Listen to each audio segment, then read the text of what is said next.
네, 기독교는 다른 종교, 특별히 불교와 같은 이 순한 종교가 아닙니다. 원한 종교가 아니라는 거죠. 원한 종교를 우리가 뭐 윤회 종교다 이렇게도 말을 하는데 그런 종교가 아니고 시간상 직선 종교입니다. 윤회 종교와 달리 성경의 처음은 분명히 그 출발점에 하나님의 창조의 귀결이 되어 있고 또 그 시간은 종말을 향해서 한 방향으로 흘러간다고 하는 게 기독교의 시간관이에요. 그죠? 이거 돌이켜서 거꾸로 왔다 갔다 하는 거 없고 쳇바퀴 돌듯이 한 바퀴 도는 것도 없어요. 그러니까 시작과 끝이 있는 시간관이 성경의 시간관이고 우리가 살고 있는 삶의 바탕입니다. 그러면 이것들은 다시 반복이 없는 거죠. 두 번째, 그러니까 우리가 뭐 어떤 일들을 어떻게 해서 회복한다 이런 세컨드 찬스가 아니라 인생의 그 고유한 행동과 선택들은 두 번째 세컨드 찬스가 없어요. 우리에게는 그런 삶의 바탕이 있다는 것을 알아야 됩니다. 끝이 지정되어 있는 한쪽 방향으로만 시간이 흘러가기 때문에 우리의 삶은 시간의 종착지를 향해서 달려가는 거예요. 윤회 종교라고 해도 우리가 죽음을 향해서 달려가는 그 시간은 직선인 거죠. 그게 과거로 회귀하거나 돌아갈 수는 없는 거 보면, 여러분, 그거는 우리가 종착지가 있다는 거고요. 종착지는 모든 종류의 시간대에서 파멸로 수렴하는 시간입니다. 우리가 살아가는 인생의 종착지는 죽음이라는 파멸로 들어가는 거고, 삶의 모든 시간은 파멸로 흐르는 거야. 왜냐하면 끝에 심판이 있기 때문이죠. 그러니까 그 심판 때에 살아남기 위한 사투를 벌여야 되는 게 살아있는 사람들이 목숨 걸고 투쟁해야 되는 일이 되는 게 그게 기독교의 삶의 가치관이고 인간관이라는 것을 알 수 있어요. 아무리 문명이 발달하고 세상 살기가 편해졌어도 이 파국적 종말을 향해서 우리 사는 시대와 세계가 달려가는 중이라는 점은 우리가 부정할 수가 없습니다. 그러니까 우리가 늘 말씀드리지만 착각하기가 쉬운 게 뭐냐면 문명이 발달하고 문화가 풍요로워지고 경제적으로도 넉넉해지니까 우리는 어떻게 생각하냐면 점점 세상이 살기 좋아진다고 생각하지만 좀 진짜 그래요? 진짜 그러는 것 같아요. 그게 문명이 발달할수록 세상은 파괴할 시간으로 조금 더 가까이 가는 중인 거죠. 그럴 수밖에 없는 거예요. 제가 이제 AI에 관해서 이게 어쨌든 이 모든 기독교 시대와 가치관에도 이게 영향을 안 미칠 수 없는 문제라서 대비를 해야 되기 때문에 이리저리 하여튼 좀 살펴보고 연구하고 관찰도 해보고 또 전문가들의 의견도 주변에 아는 사람들 통해서 직접 들어보는 중이기도 하는데 여러분 이게 AI가 인류를 파괴시킬 수단이지 결코 인류를 발전시킬 수단이 아니라는 게 모두가 동의하는 전문가들의 시각 무서운 거죠. 그죠? 국가 간에 협약을 해서 통제를 하고 시간을 지연시켜야 한다고 하는 당위성이 있음에도 불구하고 옛날에 그죠? 핵 경쟁하듯이 지금 초기에 경쟁으로 뛰어들어서 아무도 이것을 조종하지 못하는 상황이에요. 1년간에서 그죠? 보수적으로 보면 7년 안에 인간이 AI가 인간의 모든 개입을 차단시킬 수 있다라고 하는데 동의한다고 합니다. 그 다음에는 우리가 통제할 수 없는 AI가 인류를 적으로 생각하는 것은 뻔하게 되는 거죠. 이게 뭐 우리가 옛날에 SF 영화에 봤던 플롯이에요. 이것만 봐도 그런데요. 여러분 가만히 생각을 해보면 그러지 않아도 세상은 파멸로 치닫는 중이야. 그러니까 우리가 눈에 보이기에는 점점 살기 좋은 것 같지만 실제로는 점점 더 세상이 폐역해진다는 사실을 우리는 간과한다는 거예요. 잊어먹는 거죠. 네, 우리도 점점 우리의 삶의 자리가 그렇게 쇠약해진다는 것도 우리가 점점 나이가 들면서 몸이 약해지는 건 느끼면서 그거는 못 느끼는 거예요. 그러니까 이게 굉장히 우리네 시각에 큰 착각이라는 것을 알 수 있습니다. 기독교 신앙은 종말론을 전제하는 거예요. 인류가 파멸이 되고 심판 때문에 모든 삶의 터전이 사라진다는 파괴의 시점을 향해서 달리고 있기 때문에 우리의 신앙의 여정은 종말을 대비하면서 그 종말의 시대에 믿음을 지켜야 되는 신앙이라는 것을 알 수 있습니다. 오늘 우리 주님께서 그렇게 마지막 때에 종말을 향해서 치닫는 시간대에 서 있는 우리에게 우리의 믿음이 어떤 것이어야 되는지, 어떤 믿음들을 지켜내야 하는지를 가르쳐 주시는 말씀을 들려주셨으니 오늘 그것을 배워보겠습니다.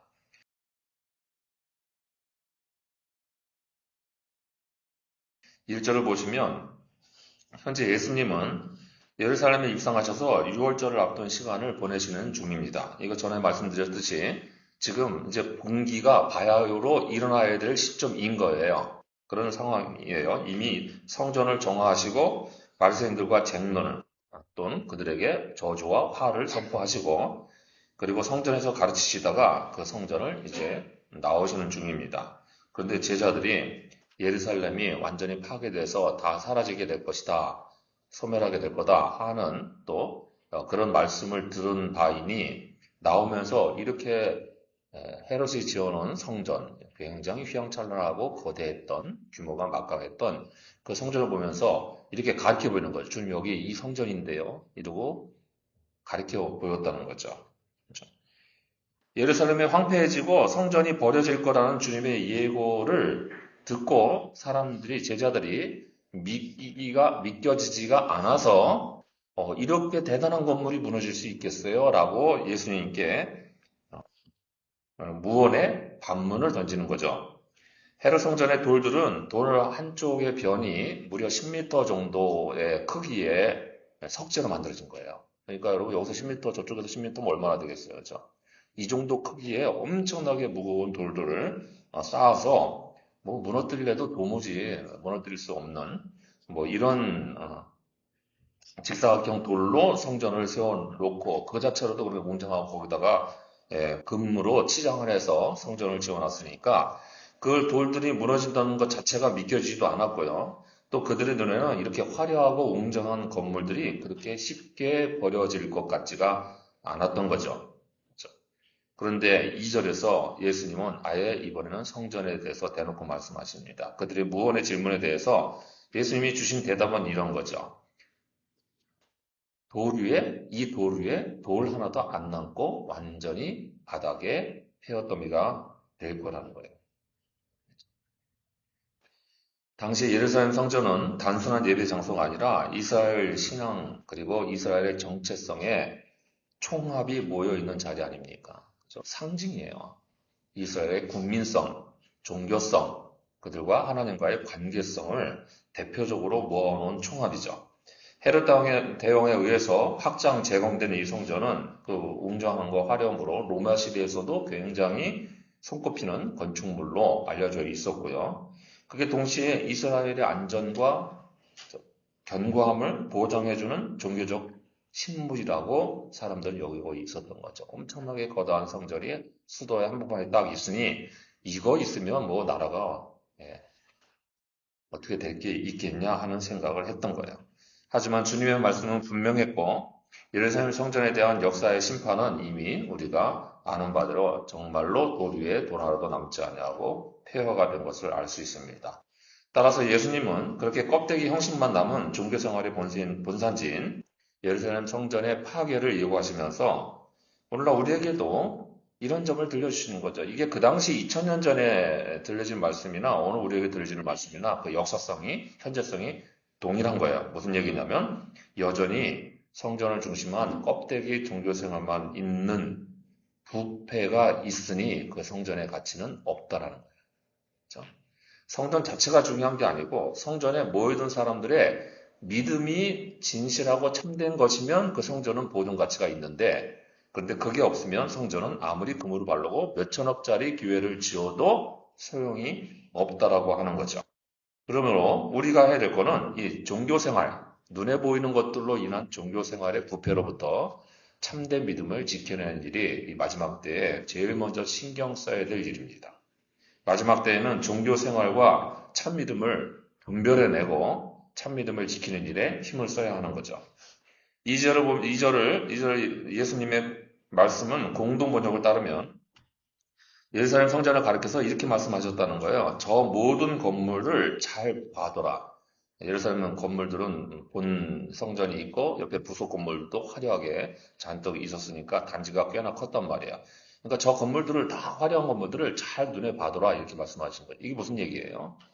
제자들이 너희들이 죽기 전에 저거 무너지는 거 다 보게 될 거다 이 말이에요. 그렇죠? 그런 말씀을 지금 하시는 거예요. 종말이 어찌 될 건지 너희는 눈으로 목도하게 될 거다라는 거죠. 헤롯 성전은 주전 19년에 시작해서 주 64년에 완공이 됐습니다. 자, 예수님이 주 한 30년경에 하늘나라 올라가셨다고 치고, 대략 치고, 제자들이 예수님과 거의 동년배거나 뭐 한두 살 왔다 갔다 이제 비슷한 나이대라고 보면은 그들이 30년 정도 더 사는 사람들은 그렇죠?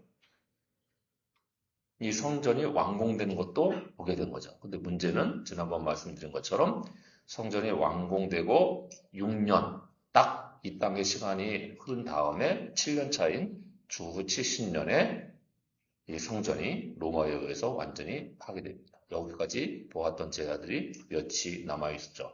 특별히 사도 요한이 이 마지막 과정을 다 지켜보고 있었다는 것을 우리는 알 수 있죠. 사람의 시간인 6년이 지나자 참 믿음의 내용은 없고 사람이 세웠던 껍데기 건물만 남아있던 성전은 완전히 그렇게 사라져 버리게 됩니다. 문제는 예루살렘 성전이 사라지고 나니까 그때까지 사람들이 갖고 있던 종교 생활의 시스템은 뭐였어요? 거기 가서 제사 드리면 용서받는다는 거였잖아요. 희생 제사 드리고 번제 드리면 축복도 받고 용서도 받는다는 거였는데 그 제사 드릴 자리가 사라지게 되면서 더 이상 자기네들이 이제까지 알고 있던 믿음의 그죠? 패러다임으로는 하나님께 속죄받을 일이 불가능해진 거예요.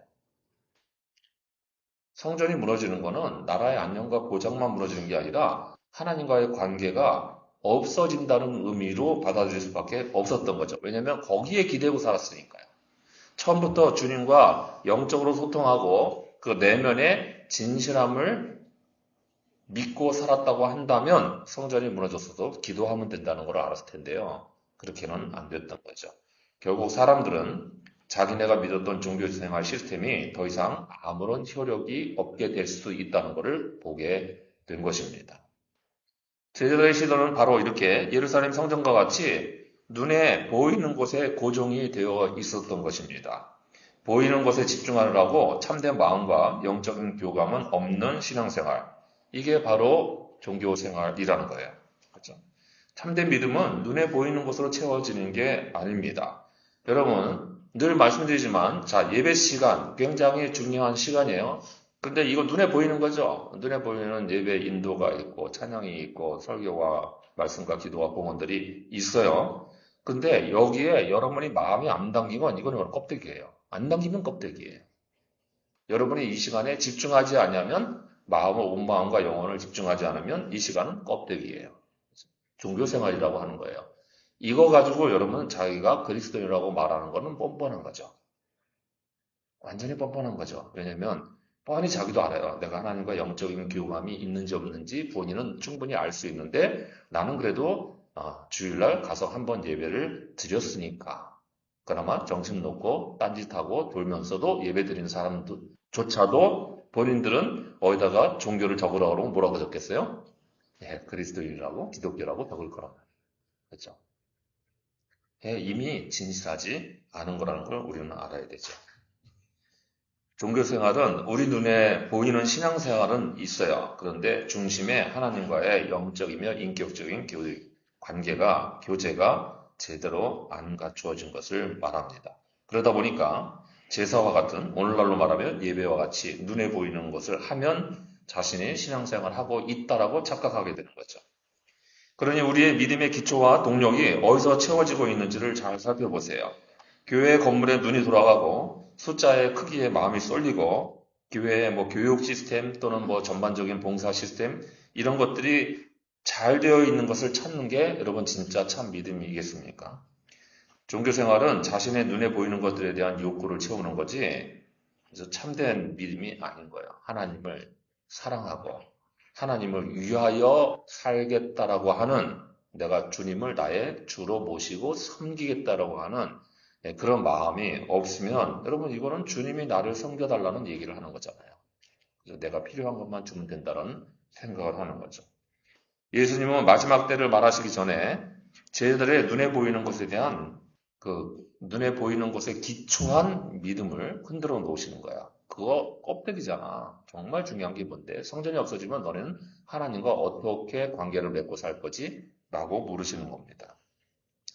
물론 이것은 그 믿음의 기초를 파괴하려는 게 아니라 참된 믿음으로 다시 세우려고 하시는 도전이신 거죠. 예수님 당시의 성전은 그야말로 장사치들의 이권과 그의 결탁한 제사장 그룹의 부패로 단지 정말 종교 생활의 껍데기만 남아있던 거죠. 성전은 그냥 본인들의 탐욕을 채우기 위한 도구였지. 그렇죠? 그런 사람들이 여러분, 하나님 이름으로 들어오는 희생제사, 번제, 이런 것들을 드릴 때 자기가 제사장으로 거룩하게 안 했겠어요? 제사장 가운을 입고, 그죠? 그 시간 하나님의 이름을 홀리 보이스로 거룩하게 선포하면서, 그죠? 제가 가끔 그런 생각을 저도 자의식이 있어서 하는 때가 있어요. 뭐 예를 들어서 이제 사제 선포라든지 축도라든지 뭐 기도라든지 축복 기도라든지 좀 더 거룩하게 들리게 발음할 수 있지 않을까요? 그쵸? 제게서 그 거룩성이 별로 안 느껴지죠. 근데 그렇게 할 수 있잖아요. 그렇게 하고 가운 입고 하게 되면 여러분 제가 다음 주부터 가운 입고 나오면 예, 웃으시는데요. 한 석 달 웃으시다가 석 달 뒤부터는 이제 서서히 제가 가운 입는 의도에 본인도 모르게 다 함몰되기 시작합니다. 세뇌가 되기 시작해요. 눈에 보이는 게 익숙해지잖아요. 여러분 지금 제가 오늘 타이 안 매는데 여러분 별로 눈에 안 거슬리죠? 옛날 분들이 보면 이게 눈에 얼마나 거슬릴까요? 그죠? 그러니까 그런데 익숙해져서 아무렇지도 않잖아요. 이거 자유롭고 좋잖아요. 일부러 안 매는 거예요. 그죠? 안 매는 이유가 있어서 왜 그런지도 아시고. 그러니까 그게 좋은 가치라는 거 이해도 되고 그렇게 되는데 오래 걸리는 시간들이죠. 그러는데 또 오랜 시간 가운을 입고 권위와 그죠? 영적인 능력을 표출하기 시작해 봅시다. 제가 만약에. 그러면 여러분 그 껍데기에 함몰되는 거 순식간 머지않아서 제가 장담컨대 저와 함께 한 20여 년을 보내셨는데 10분지 1이 되기 전에 뭐든지 11조의 신앙생활은 2.3년이 되기 전에 여러분들은 옛날 패러다임으로 돌아가실 수 있어요. 제가 이게 근래에 생각해보는 여러 가지 고민들 중에 하나입니다. 여러분, 이게 종교생활에 가져오는 굉장히 위험하면서도 치명적인 크리티컬한 요소인데도 불구하고 우리는 그렇게 별로 감각이 없습니다. 그게 눈에 드러나는 문제가 아니기 때문인 거죠. 그런데 그렇게 합니다. 그렇게 하게 되면 여러분 여러 가지 부가가치들이 많이 생기거든요. 눈에 보이는 것들이 잘 생겨요. 얻을 수 있는 것들이 많이 생기게 됩니다. 물론 우리가 그동안 추구해왔던 참된 믿음의 길은 서서히 이제 사라져가는 거죠. 페이드아웃 되는 거예요. 눈에 보이는 것들이 채워지게 되면 내면에 중요한 것들이 살아남지 못하게 됩니다. 여러분 이게 당시에 있던 모습인 거예요. 만약에 여러분 역사의 가정은 없다고 하더라도 참된 예배가 예루살렘 성전에 정말 남아 있었고 제사장들이 그렇게 할 때 그저 거기 장사치들의 결탁으로 자기 탐욕을 채우는 사람인데도 불구하고 그러지 않은 제사장들이 나와서 그런 것들을 다 뿌리치고 그 다음에 그렇게 기만적으로 제사의식을 집전하고 그런 상태가 아니고 정말 회개하고 돌이키고 하나님과의 관계성을 중요하게 가르쳐주고 있었다라고 한다면 예루살렘 성전을 무너뜨릴 이유가 뭐 있어요? 하나님께서는 그게 자기 자녀들과 교제할 수 있는 가장 즐거운 시간인데요. 그렇죠? 그렇겠죠. 오늘날 똑같다는 거예요. 오늘날 대형교회에서 세습을 주장하는 이들이 여러분 세습을 시행하고 총회 헌법을 어기하면서 그런 사람들이 여러분 기도의 시간에 거룩하게 기도 안 했을까요? 가운 안 입었을까요? 집전할 때 정말 느낌으로 영적인 감화가 충만하도록 거룩한 목소리로 기도하지 않았을까요? 똑같은 건데 우리는 대입을 할 줄은 모릅니다. 예수님의 심판이 없었을지도 모를 수 있다는 그런 가정을 우리가 목표로 삼아야 되는데 그러지 않는 거죠. 따라서 그 성전의 화려함 뒤에는 참된 믿음이 아니라 단순한 종교 생활만이 있었기 때문에 성전이 무너지게 된 거예요. 그러니 마지막 때에 우리는 이렇게 껍데기 종교 생활, 눈에 보이는 종교 생활로 칠할 수 있는 흐름을, 그게 부패라는 사실을 분명하게 각성하시고 주님과의 인격적인 참된 믿음을 지키는 일에 온 힘을 다 집중할 수 있기를 바랍니다. 이제 마지막 때에 지켜야 될 두 번째 믿음은 무엇인가도 보시죠.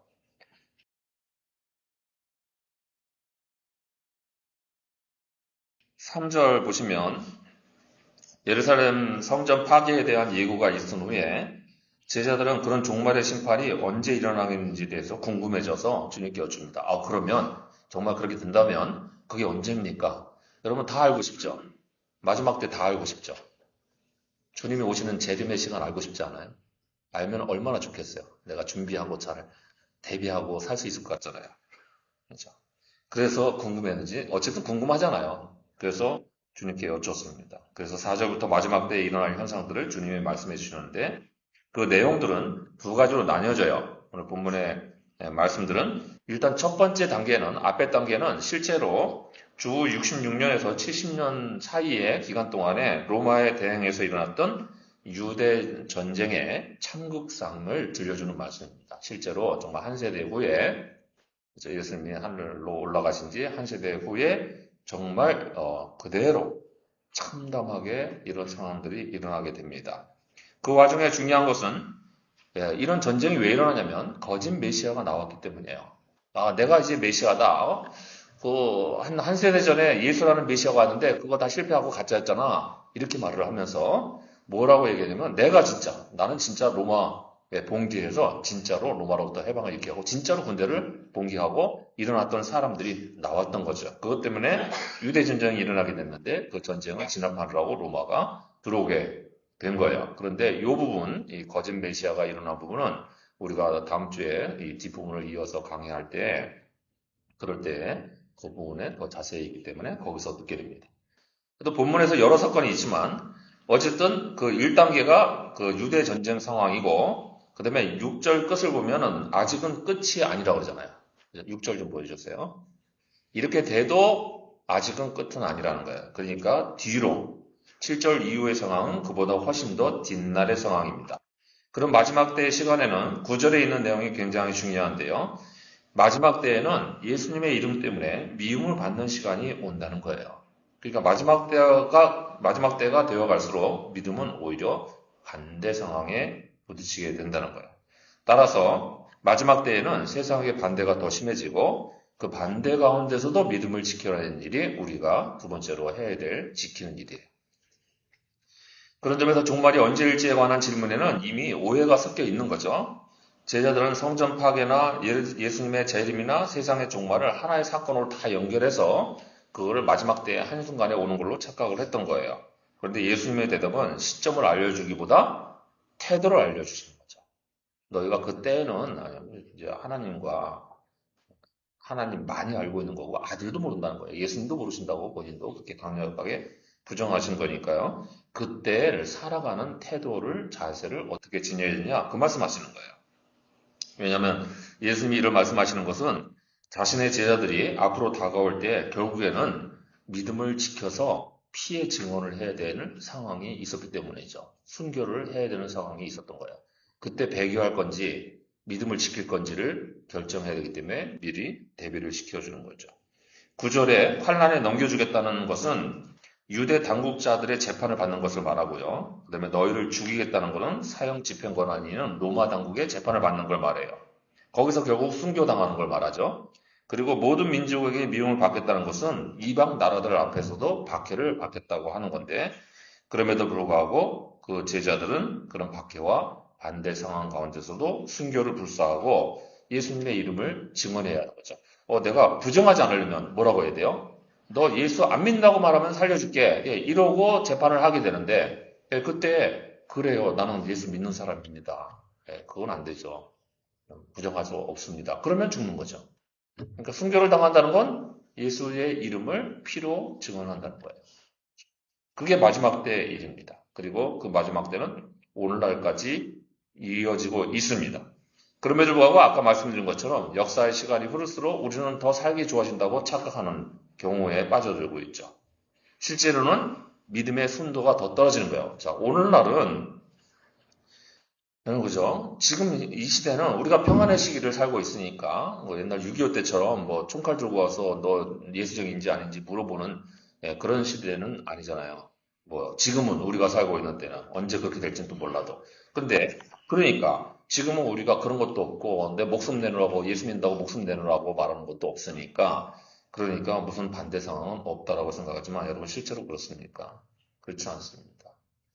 여러분 세상은 점점 더 우리의 신앙에 대해서 부정적이 돼가고 있죠. 우리가 자처한 것도 있지만 시대가 흘러가는 것도 있기 때문에 어쨌든 그런 것들이 다 함께 복합적으로 우리의 신앙을 지키기는 더 어려워지고 있습니다.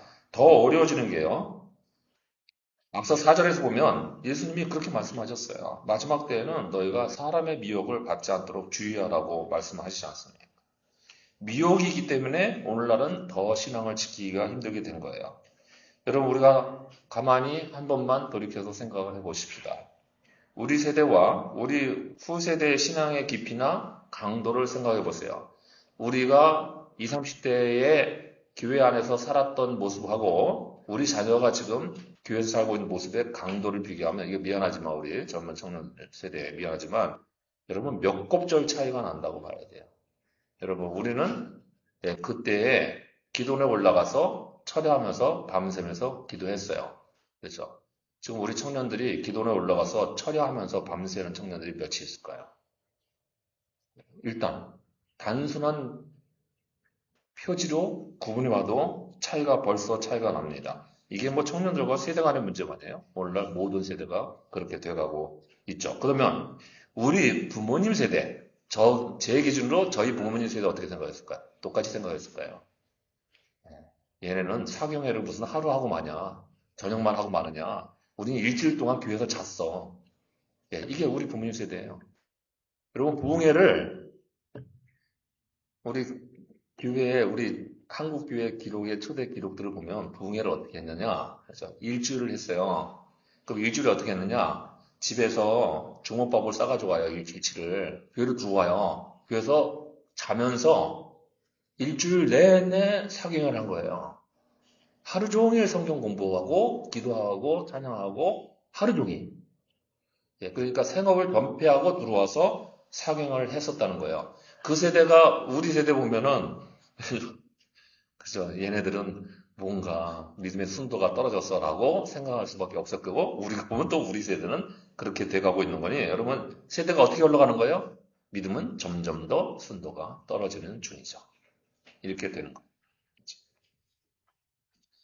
마지막 때의 특징은 정보가 부족한 게 아니고요. 정보가 너무 많아서 문제입니다. 그래서 오늘날 우리는 더 어떤 것들이 노출되는 문제가 있냐면 너무 많은 소리나 너무 많은 주장들, 너무 많은 설교 속에서 오히려 참된 복음이 흐려지고 있고요. 그리고 너무 많은 세상의 정보가 점점 더 믿음의 순도를 떨어뜨리고 있습니다. 이기적이고 자기중심적인 주장들이 유튜브나 온라인상에서 너무 횡행하고 결국 그런 곳에서는 한대의 가치관이나 참된 믿음을 지키는 가치관들이 주도하는 게 아니기 때문에 그렇죠? 우리는 점점 더 신앙을 지키기 어려운 것들에 노출이 됩니다. 그 한번 우리가 이제 5월 달에 가정회달에는 이 쇼폼 중독에 관해서 한번 세미나를 하면서 같이 좀 그 부작용 사례들을 지금 뭐 이제 미국에서 연구가 많이 돼서 그 사회적인 폐단이 어떻게 나타나는지에 관한 내용들이 이제 리포트가 잘 되고 있기 때문에 객관적인 자료를 취합해서 결과를 볼 수 있으니 그거 우리가 당하는 게 있죠. 우리가 미국보다 온라인은 훨씬 빨라요. 속도가. 그러니까 더 우리가 위험한 거예요. 더 빠르게 돼서. 그러니까 그런 것도 우리가 좀 볼 수 있을 텐데 어쨌든 이게 눈에 들어오면 여러분 뇌는 일단 저장하고 봅니다. 우리가 의식하든 안 하든. 그러면 우리의 무의식에 담겨요. 그런데 의식하고 내가 저거는 쓸데없는 거니까 하고 치운다고 하는데요. 의식에선 세계에선 치웠는데요. 무의식에는 저장이 돼 있어요. 이게 신앙의 강도가 떨어질 때 툭툭 튀어나오는 거죠. 그런 가치관을 구성하는 요소가 됩니다. 그래서 우리 이제 금년 안에 제 생각에 주일날 스마트폰 과목을 만들어야 될 것 같아요. 주일날은 교회에서는 스마트폰 안 보기. 성경책을 그걸로 보는데 다른 걸로 다 대처를 하고 주일날만큼은 사람과 앉아서 대화하고 인간적인 요소를 증진시키고 이런 거 해야 될 판이에요. 그래서 저기다가 스마트폰 과목 갖다 놓고 다 집어넣어야 돼요. 그래. 논의 좀 해보세요, 여러분이. 교회에서 강제로 시켜서 할 게 아니라 여러분들이 한번 자발적으로 이게 가치가 있는 일인지 한번 스스로들 한번 해보세요. 상징적이죠? 내가 일부러 디지털을 띄워놓는 시간을 주일날 하루만이라도 하나님과 함께하기 위해서 가져보는 거죠. 습관을 들이는 거죠. 중독되니까. 여러분, 중독이 어느 정도인지 아세요? 우리 자녀들은 벌써 그랬고요. 친구들하고 만나시죠? 만나서 식사하죠? 잠깐 빈 시간 생기죠? 왔다 갔다 하다가. 그죠? 그때 스마트폰 꺼내서 보시나요? 안 보시나요? 내 앞에 지금 친구들이 앉아 있는데. 예? 안 봐요? 안 볼 리는 없습니다. 예, 빈 시간에 잠깐 기다리는 시간이라든지 화장실 갔다 오는 시간이라든지 뭐 잠깐 이렇게 떨어지는 시간이나 뭐 이런 시간. 가족들이 가서 밥 먹으러 나갔습니다. 그런데 잠깐의 틈새 시간에 아이들이 뭐 들고 있어요? 스마트폰 보고 있잖아요. 어제 우리 또 가족이 나와서 주말에 간단하게 식사를 하는데 저도 이러고 있더라고요. 남 얘기하고 있어요, 이게. 잠깐 주문하는 사이에 애가 주문하는 사이에 저는 꺼내서 이러고 있는 거죠. 가족끼리 식사하러 나가고. 이거 무의식적으로 일어난 일인데 막을 수 있습니까? 그래서 한번 의도적으로 상징적인 행위를 할 필요도 있는 거겠죠. 이런 것들이 안 들어오게 해야 될 판이에요, 이제. 나이가 들면서 점점 느껴지는 거 다 동의하시겠죠? 이제는 나쁜 거 덜 보고요. 나쁜 사람 덜 만나야 되고, 나쁜 환경, 나쁜 부정적인 요소도 노출을 덜 받아야 돼요. 이제 좋은 사람 만나고, 좋은 시간 보내고, 평안한 시간을 더 많이 누려도 인생이 얼마 안 남은 것 같아요. 정도의 차이만 있지, 모두에게 똑같은 상황 아닙니까? 나이가 젊든, 많든 간에. 이런 거죠. 그러니, 훨씬 더 우리는 에너지를 더 드려야 돼요. 우리 시대보다, 우리 부모님 시대보다 우리가 신앙생활을 하기가 훨씬 더 어려워졌어요. 워낙 세상에 침습이 많아서, 세상에 반대 상황이 너무 많아서요. 그러니 마지막 때는 믿음을 지키기가 여간 어려운 일이 아닙니다. 우리가 아무런 각성 없이 경각되어 있지 않는다면 우리는 얼마든지 세상에 미혹돼서 믿음을 제대로 지키기가 어려워지는 시간을 자기도 모르는 사이에 끌려 들어간다고 생각하셔야 돼요. 그러니 우리 시대가 믿음을 제대로 지키기가 어려운 시대라는 상황에 대해서 늘 긴장의 끈을 놓지 않고 진실한 믿음을 지키는 일에 우리의 상황이 반대 상황에 놓여 있다는 생각을 잊지 않는 여러분 모두가 되시길 바랍니다. 이제 마지막 때에 지켜야 할 것 중에 또한 무엇이 있는지도 보시죠. 중요한 내용이 한 가지 추가되어 있습니다.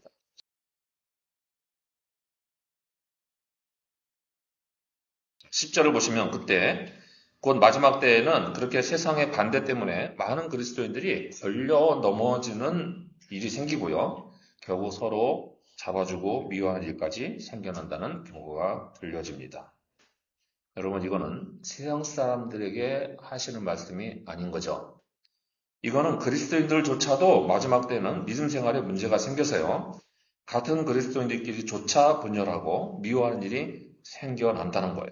그래서 여러분, 우리의 영혼의 포커스가 어느 쪽으로 흐르고 있는지를 생각을 잘해야 돼요. 내가 점점 더 주님 쪽으로 흘러야 되는데 조금 저쪽으로 자꾸 밀려가면 한번 밀리면 그냥 밀리는 거잖아요. 그러니까 그런 것들을 잘 생각하셔야 돼요. 문제는 이게 한 사람 개인의 문제가 아니라 결국 공동체의 문제가 된다는 거예요. 그렇죠? 마지막 때에는 교회 공동체를 공동체답게 지키는 것도 큰 문제가 됩니다. 이게 숙제예요. 우리의 숙제입니다.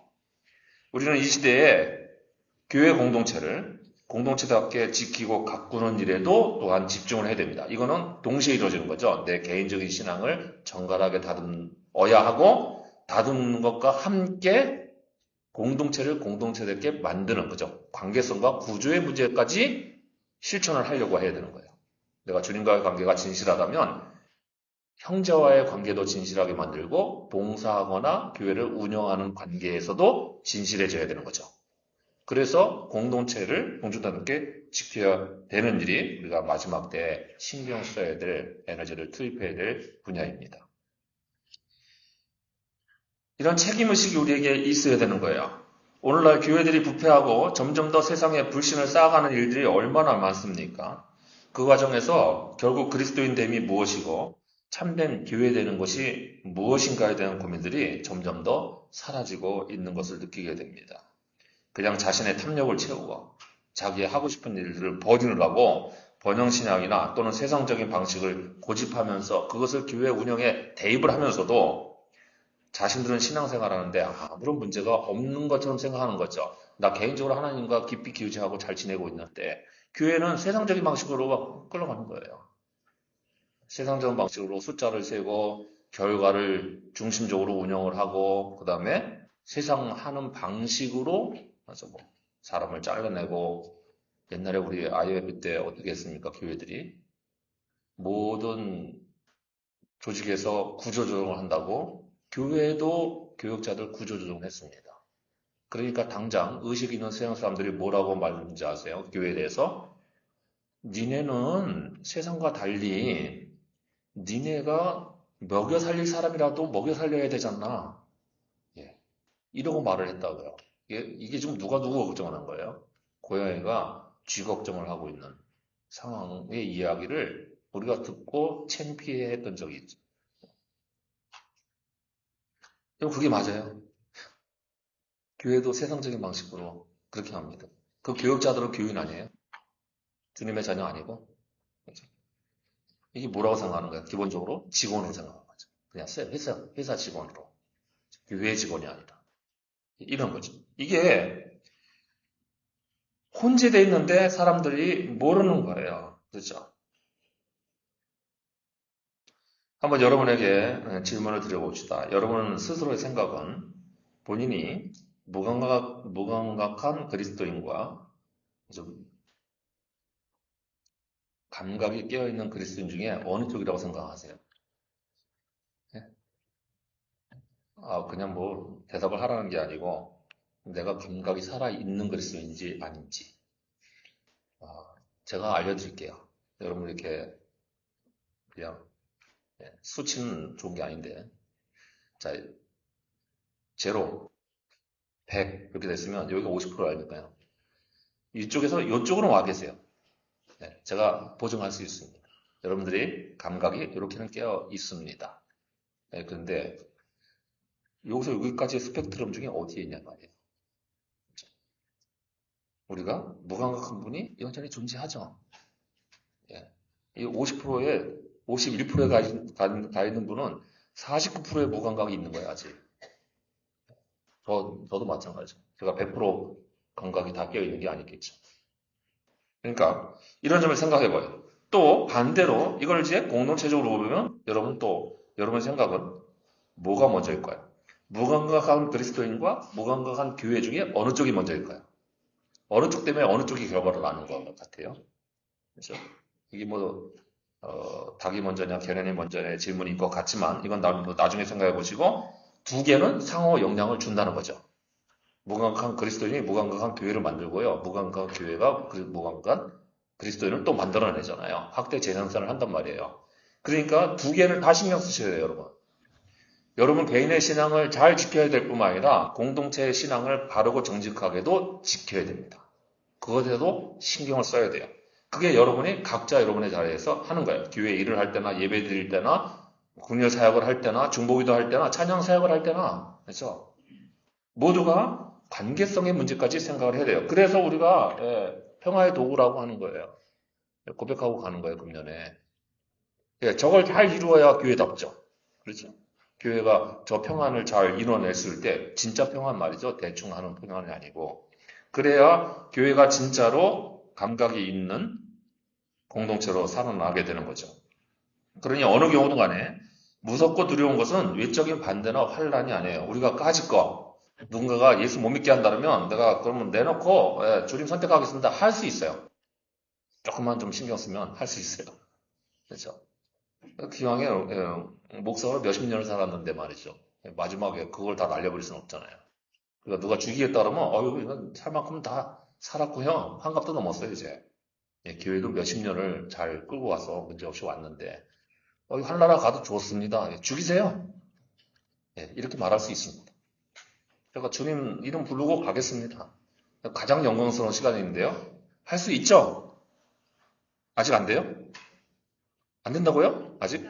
된다고요? 이건 말씀 잘. 그러니까 할 수 있어요. 그렇죠? 그거 뭐 우리가 그런데 공동체를 그렇게 지키는 것은 한 번 더 생각합니다. 한 번 더.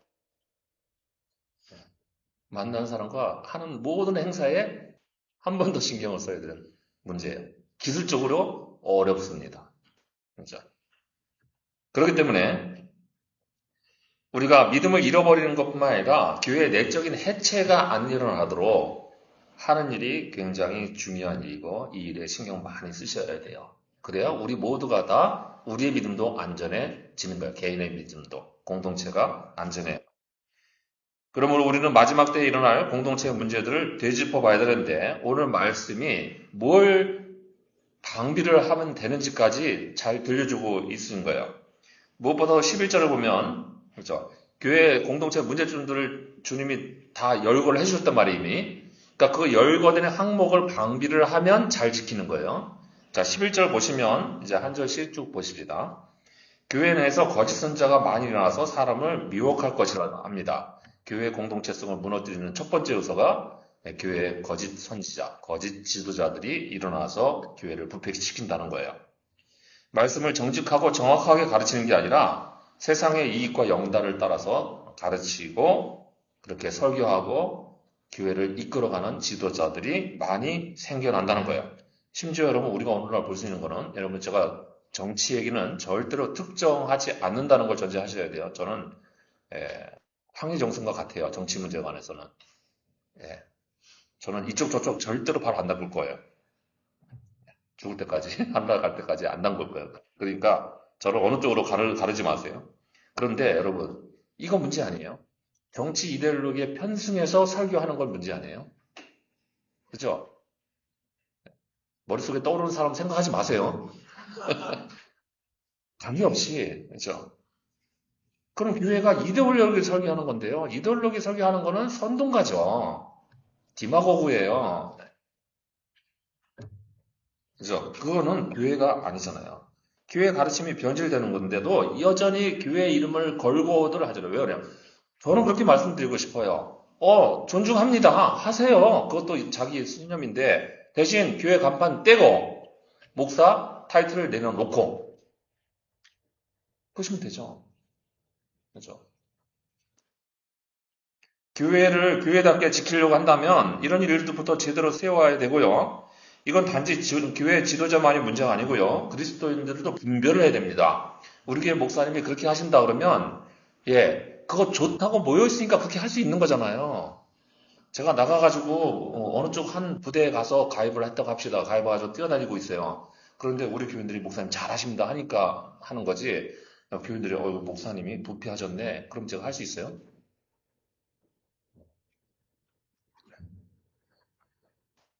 네. 거부할 줄 알아야 됩니다.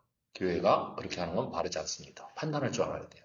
그렇게 하고 우리 목사님이 안 그러셔도 다행이다. 그러시면 안 된다고 말씀을 드릴 줄도 알아야 돼요.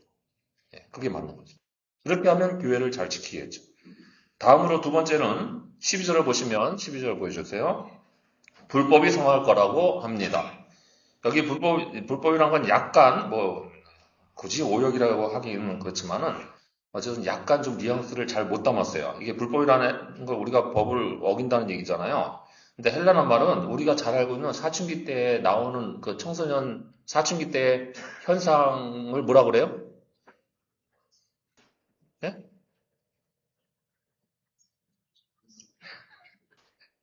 아니, 예배 시간은 쌍스러운 말은 안 나오게. 자, 전문 용어로 뭐라 그래요? 애들이 가치관이 혼재돼가지고 혼동돼서 뭐가 바른지 그른지를 분별하지 못하는 증상. 예. 뭐라고요? 아노미. 아노미 현상이 나있죠. 질환병 아니고,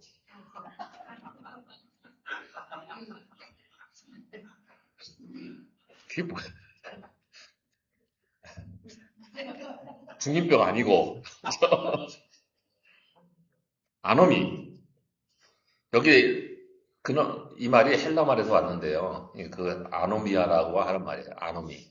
그러니까, 무법. 불법이 아니고, 무법.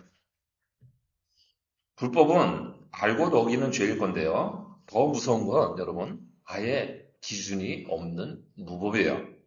그런데 오늘날 교회의 행보들을 보세요. 무법이죠. 그냥 무법이에요. 뭐 아까 말씀드린 그런 뭐 세습 문제는 관두고 여러분 2,500억, 3,000억짜리 건물을 짓는 거는 무법 아닐까요? 기준이 없잖아요. 기준이. 예, 예루살렘 성전 짓는 거하고 뭐가 달라요? 정식으로 짓는 거랑. 세상에서는 비상식적인 일들이 교회에서는 그냥 일어나는데도 아무런 각성이나 감각이 없습니다. 교계 한 자를 위해서 금권 선거를 하는 것은 이제 누구도 문제 삼지 않잖아요. 문제를 안 삼아요. 무법이죠. 그렇죠. 전에 우리가 공부하다가 무슨 얘기 나온 거죠. 교회에서 목사가 위임 사역을 했는데 스텝업을 하려고 더 큰 교회에 이력서를 넣고 글로 이동해 갑니다. 무법이죠. 위임했다는 위임 서약에 하나님 앞에서 했던 서약에 법을 아예 그러니까 불법은 이런 거죠. 위임 사역을 했어요. 그런데 제가 죄송하지만 법을 어기면서 어쩔 수 없이 가야 됩니다. 이건 불법이고요. 아무런 각성 없이 가는 건 무법이에요. 그렇죠. 위임 사역 했는데요. 예, 그거 아무도 안 지켜요. 위임 사역은 쌍방 계약이죠. 쌍방 약속이에요. 그죠? 예, 교회는 예, 목사님 예, 평생 맡겨서 모시겠다는 거고 목사는 내가 평생 당신들과 함께 하겠습니다 하는 거예요. 예, 그런데 그거 그냥 예, 넘어가죠. 여러분, 우리가 후원하고 있는 목리교회 독일에서 신약학이나 공부했던 분이 그 담임 목사님이 가셔서 지금 십몇 년째 계시고 있어요. 그런데 그 목사님이 추자교회에 들어가셨을 때 계셨던 목사님들은 이미 다 육지로 나가셨습니다. 예, 우리가 후원하는 목사님만 살아계세요, 아직. 예, 위임했기 때문에. 저 목사님께 묻거든요. 제주도에서 제주도에 백 몇 년 창립 이래 추자도에서 10년을 넘긴 목회자가 처음 생겼다 해서 근속 표창장을 주었답니다. 10년 근무했다고, 사역했다고, 신무했다고. 예, 그분 물었죠, 그래서. 남들은 다 그렇게 나갔는데 아직까지 왜 거기 계세요? 일부러 제가 물었죠. 제가 예, 짓궂은 걸 잘 아니까. 예, 그래서 물었더니 야, 내가 그래도 여기다가 예, 할머니 교인들한테 유임 사역했는데 할머니가 나가라고 하기 전까지 못 나가지. 여러분 그게 무급이에요. 그게 여러분 그런데 교계의 일이라고 개개의 문제는 아닐 것 같습니까? 여러분 그게 교계에서 지도자들이 그렇게 한다 그러면 여러분 교회 안에서 직분을 위해서 선거전 치는 거 여러분 이거 법이에요. 우리는 안 했지만 우리는 안 하셨지만 여러분 우리 교회 장로님들 존귀하다고 생각하셔야 되는 거는 예, 금권 선거 안 했잖아요. 우리 장로님 PT 되기 전에 밥 사주면서 교통비 주고 이렇게 하셨어요? 있었으면 적발 지금이라도 무효화시켜야 됩니다. 예, 그렇게 안 했어요. 예, 교회 안에서 일들을 그냥 합니다. 일반 교회에서. 그죠? 그리고 피택해서 장립하게 되거나 임직하게 되면 뭐 받아요? 발전 헌금 받죠. 교회. 관례상 얼마라고. 예, 그렇죠. 제가 생색하고 싶은 생각은 전혀 없지만 여러분 중경교회 되면 장로님들 최소 금액이 5천만 원짜리입니다. 예. 그래서 맨날 주일마다 5만 원씩 삥 뜯고 그러잖아요.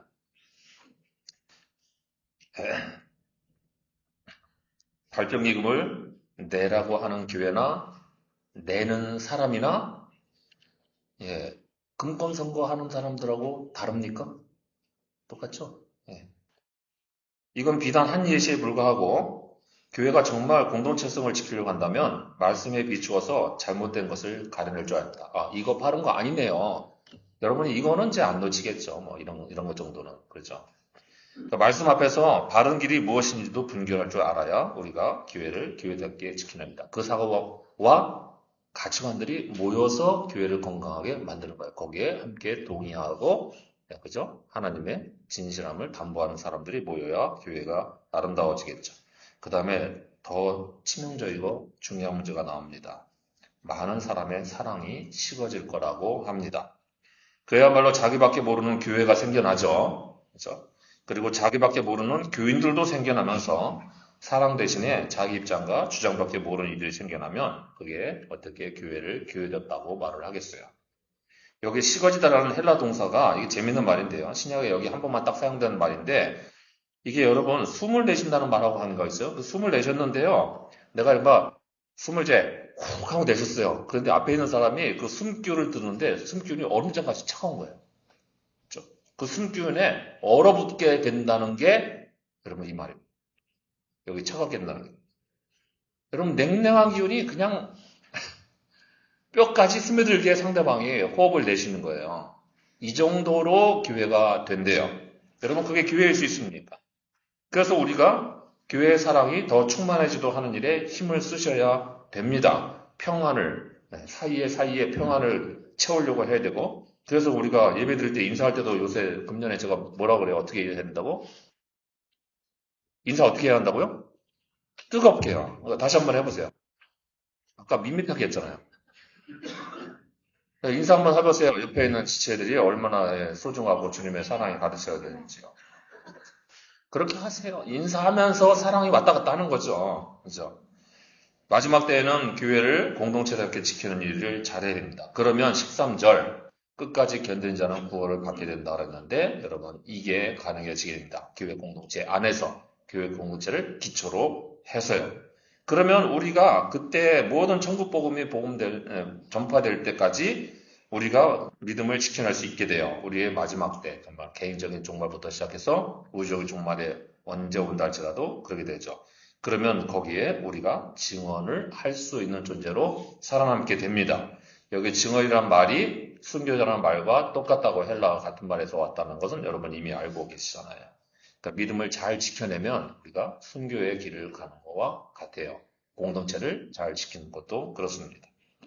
작년부터 우리 교회를 탐방하거나 또는 교회를 알리게 되는 강사 초빙회 교인들이 여러 번 생겨서 올해까지도 이어지고 있는데 여러분 그때마다 이제 뭔가 이제 교회를 소개해야 되고 알려줘야 되니까요. 또는 뭐 설교를 통해서 그 교회 목회 철학을 잘 가르쳐야 되니까 전달해 줘야 되니까 우리 교회 공동체석을 정비를 해보고 돌아볼 수 있는 좋은 기회가 되더라고요. 그래서 우리가 고민하면서 나아간 일들이 얼마나 더 중요하고 또 우리가 좀 부족한 걸 채워야 될 거는 뭔지 이런 것들을 좀 더 생각해보고 책임성도 더 많이 느끼게 됩니다. 기회가 하여튼 알려지는 기회가 많아질수록 좀 더 공적인 책임의식이 커지게 되는 거죠.